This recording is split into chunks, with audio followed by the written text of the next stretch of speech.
Holmes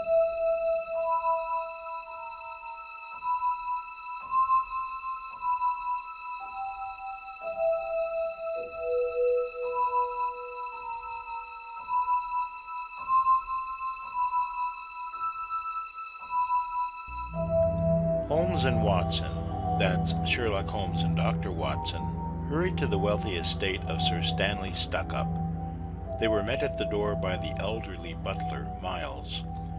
"I have heard much about your reputation, Mr. Holmes," chanted the aged manservant. "Never mind that," snapped Holmes, who was somewhat irritated that Miles's phone call had dragged him away from his favorite Saturday evening wrestling show, The Big Mat Attack. On tonight's card, Crusher Calhoun would be stomping in the squared circle against the crowd pleaser, Masher McThrasher. Just lead me to the body.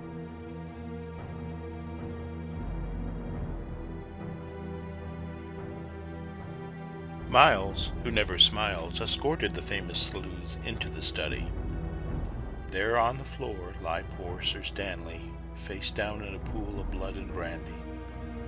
A nearly empty brandy snifter lay on its side, most of its contents spilled and pooled around the cold, curled fingers of the dead man's right hand. "What a waste of good liquor," quipped Watson. "Not so," retorted Holmes. The famous detective bent over the corpse and examined it closely.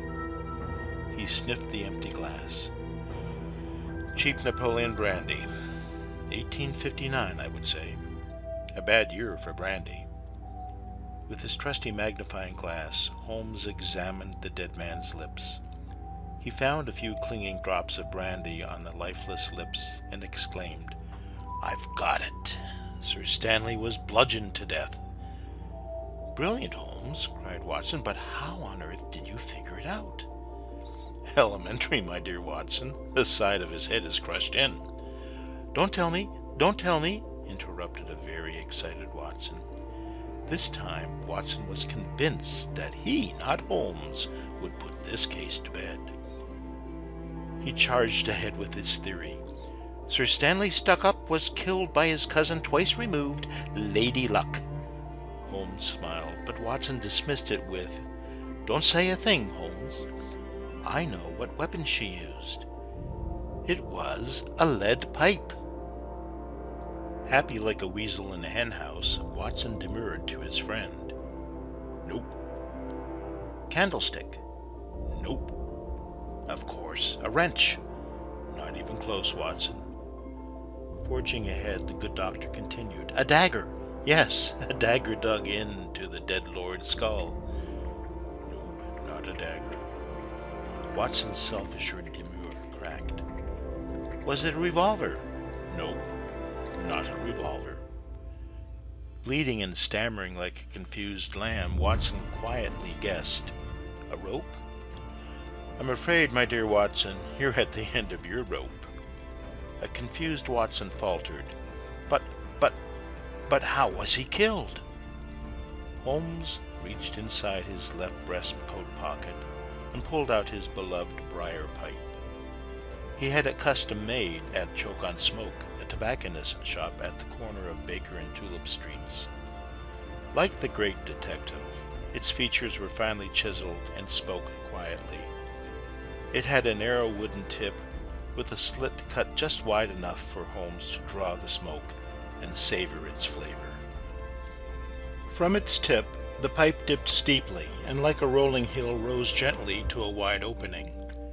Reaching into his right breast pocket, his nimble fingers wrapped around a worn, smooth leather tobacco pouch, filled with his preferred brand, London Fog. "Match?" looking at Watson. The good doctor, patting his coat, found his prize and handed it to Holmes. He stuffed the bowl to the brim and, striking a match on his heel, lit it. Holmes studied the study carefully. The bay windows, with its leaded glass panes, shut out a brisk, cold rain. The drops rapidly twisted down the windows without thought or purpose, leaving faint wet trails behind them. A plush Victorian sofa in front of the hearth basked in the glow cast by the crackling fire. Shards of orange and yellow flames danced on and around the burning wood.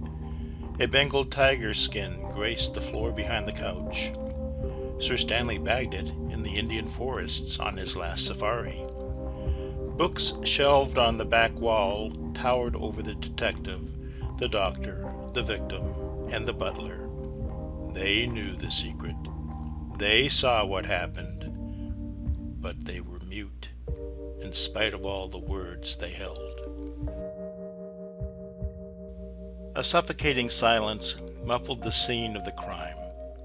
Holmes, staring at Sir Stanley, replaying the murder over and over, looking for any clue he might have missed. Watson, staring at the dancing fire, searching for some comfort to soften his bruised feelings. And Miles, fighting the growing terror that was consuming him.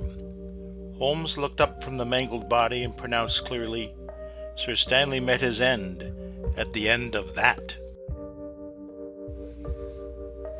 "Watson, if you'd be so kind, hand me the poker."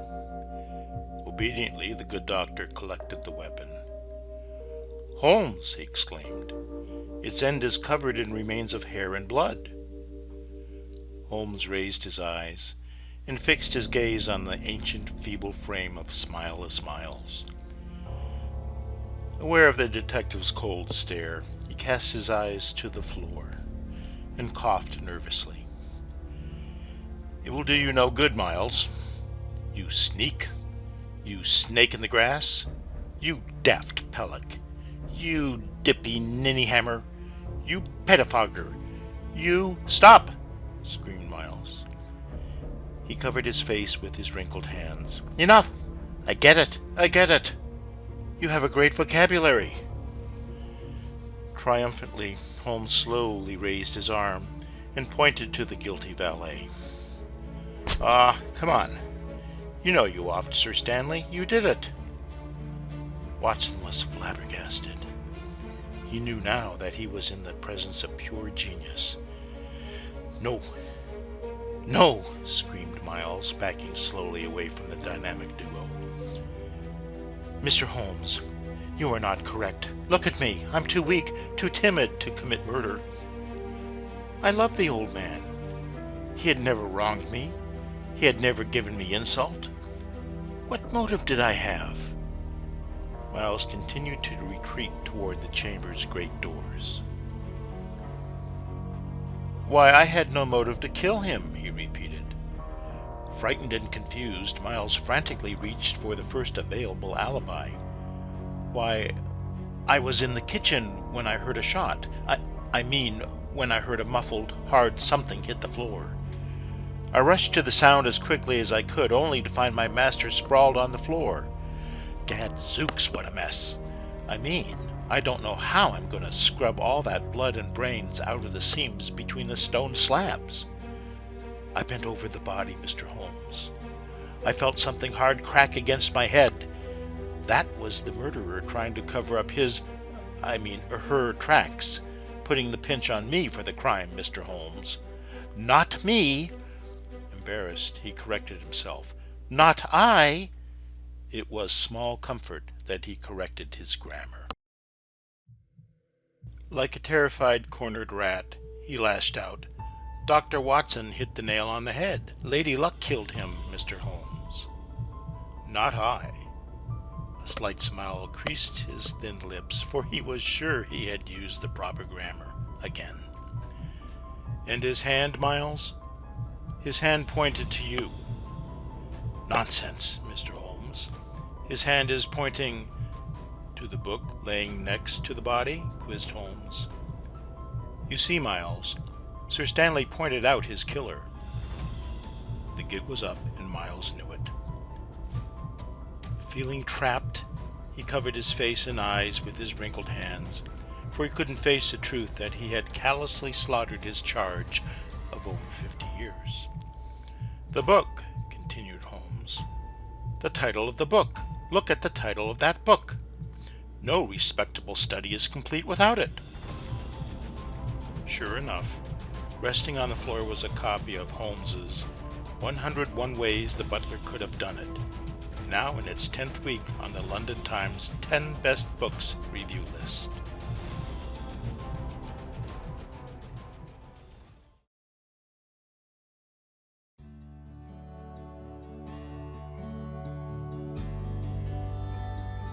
Watson, our work here is done.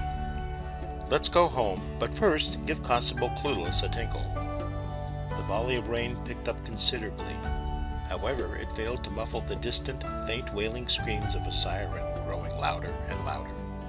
Soon, Miles was handcuffed, stuffed into the paddy wagon, and carted off to a warm, dry jail cell. Well, Watson, my old friend, as they made their way to their waiting Austin Healey, shall we watch the rest of my wrestling show? But Holmes, pleaded Watson, who knew this conversation wouldn't turn out well.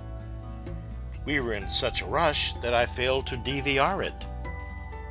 A sharp glance from Holmes sliced through Watson, leaving him chilled to the bone. It wasn't until they motored to the end of the long driveway and turned onto the highway that Holmes finally broke the thick silence. Honestly, Watson, he sneered, sometimes you're only 2% smarter than a weed.